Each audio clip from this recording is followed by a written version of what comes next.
question? We have 4 people ready to answer. Have you guys thought about living in Japan and working there like long term at all? And like, if so, why did you choose living here over there? Like, any of you guys? I'll take that one.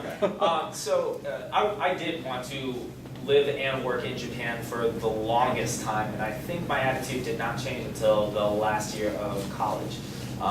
Personally, I got heavily into my core classes for logistics at Fisher, and I saw personally the gateway for me to start out was to gain experience here, and then if I wanted to, then I would move to Japan after that. Turns out plans don't always work according to plan, so what ended up happening was I worked for Home Depot for 2 years, and then I ended up getting hired at a Japanese company in Hilliard, Ohio, and that was what worked out for me. During that time, I did apply for JET and got way far in the applications process, and then just decided it wasn't for me just because I thought I could get a little bit more out of it with both of my degrees, doing business and Japanese and trying to move up that way. So that was my experience with it. I think the language is definitely more marketable in the United States than it is in Japan. There are a lot of people that speak Japanese in Japan already. So, you know, unless you can take a company that's really struggling to interact internationally, and with your Japanese, help them to bridge that gap from the Japan side. And there's plenty of opportunities for that, I think, as well. It's just harder to get in there and to find them. But it's easier to get introduced when you're over there because you stand out more. So those opportunities do exist, I think. So for me, I actually did consider living over there. I mean, I was over there for 3 years total. I decided to come back to the States because I knew if I didn't do grad school then, it wasn't going to happen. And once I finished grad school, or finished my master's, then I decided, okay, well, I do want to do my PhD. And then met my husband, and I'm not going to drag him to Japan and make him live in a country where he doesn't speak the language. So, you know, and I think with the other things was already been said, that yeah, there are just more job opportunities here. So. I had actually moved back from Japan when I was living there as well. Part of that was that part of it was the 12, 13 hours a day at work, which is not every company, that's part of recruitment. But it also didn't have as much of a social life. But that, I could have changed companies with that, because there are a lot of companies that you can use your Japanese, because there are so many Japanese there. The other part was just the cultural aspect. I hadn't seen my family in like 2 years because I hadn't come back to visit, and so I wanted to be a little bit closer with them. So it was more of a personal reason for that.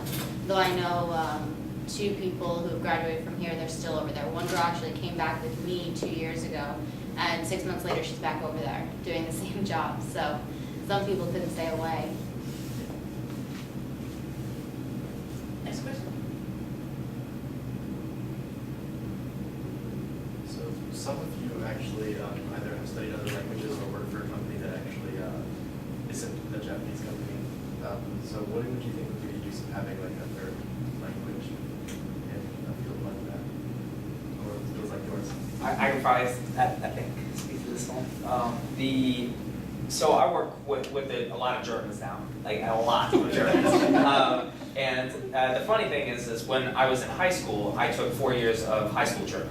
So while I was, studying Japanese at the same time. The great part about learning Japanese in college, and then on the side as well, is that it's so hard, and that there are so many challenges to learning it, that learning, it made it look like learning German was like so easy, because it was so similar to English, honestly. And then also with getting along with different cultures, it really pushes, because you have to learn a lot about Japanese culture, was on the complete polar opposite, right, of American culture, and then you go to, work for the Germans, say, and that's another different, piece of the pie, right? So for me, it was really interesting to apply what I had learned from a culture standpoint to talking, to working with the Germans, and a lot of different things. There's no concept of Uchi Soto. It is just like, bam, like, there was a problem. Why did you do it? So that's, yeah, you gotta come in ready. So. I'm struggling to do business with many companies in Mexico right now. So I did study a little bit of Spanish in high school, but that was over 20 years ago. And it does not come out. And when the words don't form for me, I tend to go, ah, no, and that doesn't mean something very nice in Spanish. So people look at me strange down there, and I'm still trying to eliminate that. That's a challenge. A third language definitely can be of help in your career. But you have to really target, how to use that, I think. If it's really unique to be able to apply all three languages if you go into doing something like that. Yeah, maybe the sort of thing where it's better to kind of wait and see. I mean, See what's needed. right, see what you need, because you don't know till you get there. For me, I really don't use French. I mean, I think I used a little bit of Spanish in a lecture like last week, just because they were practically listening to you on the phone. Press 2 for Spanish. But aside from that, haven't really used it. So I think probably more of a wait and see approach. But if there's something you are interested, or if there's a few, like if you're thinking medicine, maybe German might be useful. Depending on that. Well, actually, Japanese is my third language, or what I'm working on right now. Oh, okay. So I already speak German. Okay, so. So medical, you're already there. So there you go. The context might be helpful. Oh, okay. Well, if you're thinking about a fourth language, Well, I'm just curious, like, how useful my German might be in a Japanese context, mostly. Oh, okay. Okay. With that though, I mean, a company that's, doing business with Germany and Japan could be very useful for you.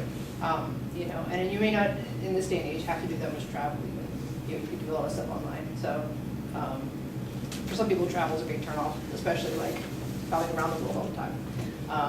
But that, yeah. I don't have too much experience with needing a different language other than Japanese, but I know that my current company, they actually have plants in Germany as well. And so I know that we're gonna have our Japanese staff on the ground, and whether they know German or not, that I'm not for sure, but there are gonna be a lot of German speakers there, needing to be able to speak with them. So I know that in those plants, at least abroad, they